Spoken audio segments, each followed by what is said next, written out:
ನಮಸ್ಕಾರ, ಮಂಗಳೂರು ಮಿರರ್ಗೆ ಸ್ವಾಗತ. ನಾನು ಹರ್ಷಿತ್ ಬಲ್ಲಾಲ್. ವೀಕ್ಷಕರೇ, ಕಾಸರಗೋಡು ಜಿಲ್ಲೆಯ ಕುಂಬಳೆ ಸಮೀಪದ ಸರೋವರ ಕ್ಷೇತ್ರ ಅನಂತಪುರ ಶ್ರೀ ಅನಂತ ಪದ್ಮನಾಭ ಸ್ವಾಮಿ ದೇವಸ್ಥಾನದಲ್ಲಿ ಕ್ಷೇತ್ರಪಾಲಕನಂತಿದ್ದ ಮೊಸಳೆ ಬಬಿಯಾ ತನ್ನ ದೀರ್ಘ ಬದುಕಿಗೆ ವಿದಾಯ ಹೇಳಿದೆ.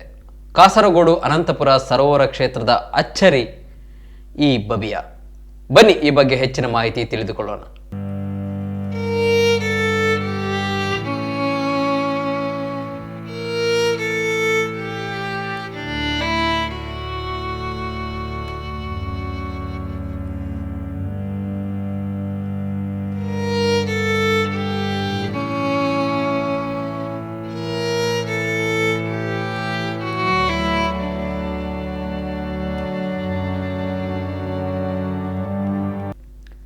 ಗಡಿನಾಡು ಕಾಸರಗೋಡಿನ ಸರೋವರ ಕ್ಷೇತ್ರ ಅನಂತಪುರ ಹಲವು ಐತಿಹ್ಯಗಳಿಗೆ ಪ್ರಸಿದ್ಧ. ಹೇಳಿದಷ್ಟು ಮುಗಿಯದ ಇತಿಹಾಸ, ಕೇಳಿದಷ್ಟು ಹೆಚ್ಚುವ ಕೌತುಕ. ವಿಶ್ವಪ್ರಸಿದ್ಧ ತಿರುವನಂತಪುರದ ಅನಂತ ಪದ್ಮನಾಭ ದೇವಸ್ಥಾನದ ಮೂಲ ಕ್ಷೇತ್ರವು ಇದೆ ಎಂಬುದು ಸೋಜಿಗದ ವಿಷಯ. ಅಂಥದ್ದರಲ್ಲಿ ಸುಂದರ ಪರಿಸರದಲ್ಲಿರುವ ನೋಡಿದಷ್ಟು ಸಾಕೆನಿಸದ ಈ ಕೊಳದ ತುಂಬೆಲ್ಲ ತುಂಬಿರುವ ದೇವರ ಮೀನು. ಕ್ಷೇತ್ರದ ಆರಾಧ್ಯ ದೈವ ಅನಂತ ಪದ್ಮನಾಭ ಮುನಿಸಿಕೊಂಡು ತಿರುವನಂತಪುರಕ್ಕೆ ಈ ಮೂಲಕ ಸಾಗಿದನೆಂದು ಸಾರುವ ಗುಹೆ. ಇವಿಷ್ಟರ ಬಗ್ಗೆ ಮೊಗೆದಷ್ಟು ವಿಷಯಗಳಿರುವಾಗ ಈ ಕ್ಷೇತ್ರದ ಮಹಿಮೆಯನ್ನು ಸಾರಲು ಭಾನುವಾರದವರೆಗೆ ಜೀವಂತ ಸಾಕ್ಷಿಯಂತಿದ್ದ ಒಂಟಿ ಮೊಸಳೆ ಎಂದಿದ್ದರೂ ಅಚ್ಚರಿಯ ಸಂಗತಿಯೇ. ಕಾಸರಗೋಡಿನ ಕುಂಬಳ ಸೀಮೆಯ ಜನಜೀವನದ ನೆನಪುಗಳೊಂದಿಗೆ ಮಿಳಿತಗೊಂಡಿರುವ ಬಬಿಯಾನ ಅಂತಿಮ ದರ್ಶನ ಮಾಡಲು ಅನಂತಪುರ ದೇವಸ್ಥಾನದಲ್ಲಿ ಜನಸಾಗರವೇ ನೆರೆದಿದೆ. ಎಲ್ಲರೂ ಪ್ರೀತಿಯಿಂದ ಬಬಿಯಾ ಎಂದು ಕರೆಯುವ ಈ ಮೊಸಳೆ ಯಾವಾಗ, ಎಲ್ಲಿಂದ, ಹೇಗೆ ಬಂತು ಎಂಬುದು ನಿಗೂಢ. ಆದರೆ ಸ್ವಾತಂತ್ರ್ಯ ಪೂರ್ವದಿಂದಲೂ ಇದು ಇಲ್ಲಿ ಇತ್ತು ಎಂದು ಬಲ್ಲ ಹಿರಿಯರು ಹೇಳುತ್ತಾರೆ.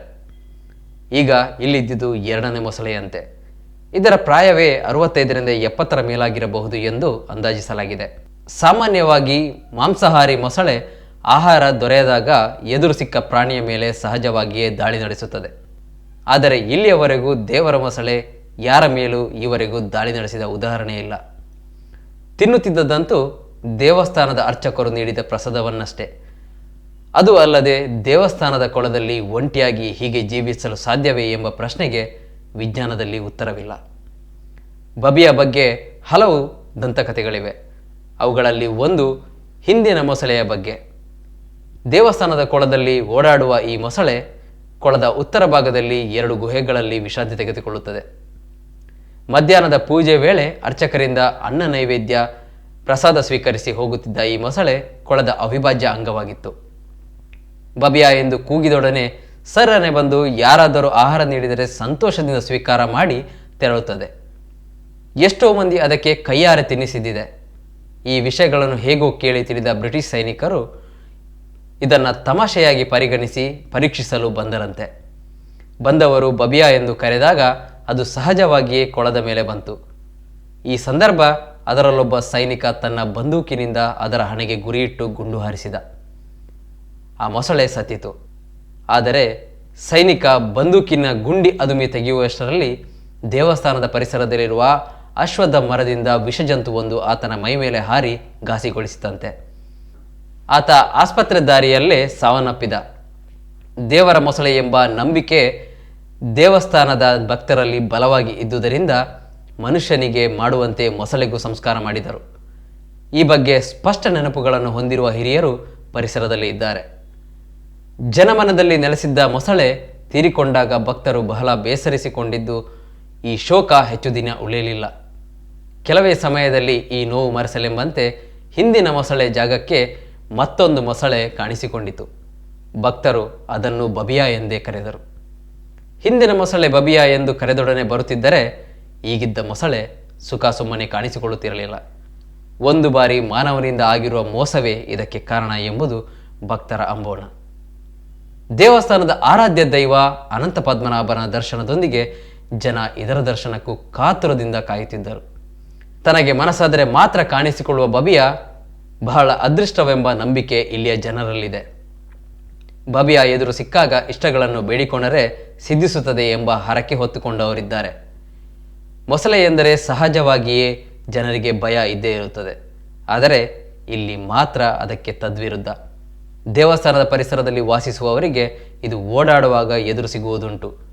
ಮೊದಲು ದೇವಸ್ಥಾನದ ಕೊಳದಲ್ಲೇ ಓಡಾಡುತ್ತಿದ್ದ ಮೊಸಳೆ ಆಗಾಗ ಅನಂತ ಪದ್ಮನಾಭ ದೇವಸ್ಥಾನದ ಕೊಳದಿಂದ 100 ಮೀಟರ್ ದೂರದಲ್ಲಿರುವ ವನಶಾಸ್ತ್ರ ಬನಕ್ಕೆ ತಾಗಿಕೊಂಡಿರುವ ಮಗದೊಂದು ಕೊಳದಲ್ಲೂ ವಿಶ್ರಾಂತಿ ಪಡೆಯುತ್ತಿತ್ತು.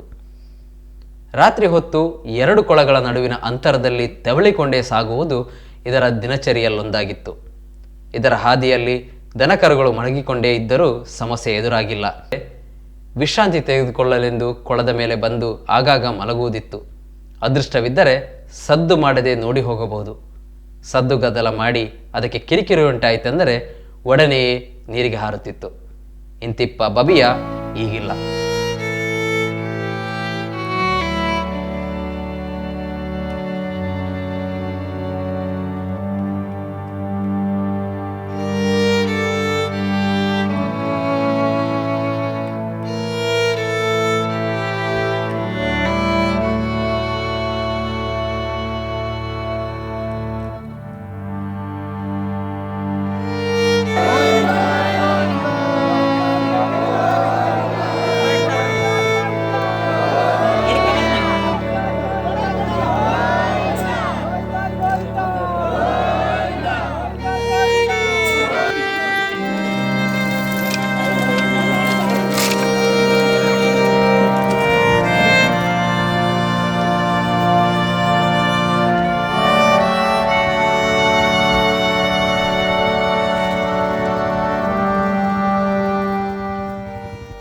ಈ ಹಿಂದಿನ ಮೊಸಳೆ ತೀರಿ ಹೋದಾಗ ಪವಾಡವೆಂಬಂತೆ ಮತ್ತೊಂದು ಇಲ್ಲಿ ದೇವರ ಮೊಸಳೆ ಕಾಣಿಸಿಕೊಂಡಿತ್ತು. ಈಗ ಮತ್ತೊಂದು ಬಬಿಯ ಕಾಣಿಸಿಕೊಳ್ಳುವುದೇ? ಬಬಿಯಾನ ಅಗಲುವಿಕೆಯಿಂದ ದುಃಖ ಮಡುಗಟ್ಟಿದ ದೇವಸ್ಥಾನದ ಭಕ್ತರ ಕಂಗಳಲ್ಲಿ ಅಂತಹದೊಂದು ನಿರೀಕ್ಷೆ, ಆಶಾಭಾವ ಸಹಜವಾಗಿಯೇ ಇದೆ. ಧನ್ಯವಾದಗಳು. ಹೆಚ್ಚಿನ ಸುದ್ದಿ ವಿವರಗಳಿಗೆ ಮಂಗಳೂರು ಮಿರರ್ ಚಾನಲ್ಗೆ ಸಬ್ಸ್ಕ್ರೈಬ್ ಮಾಡಿ.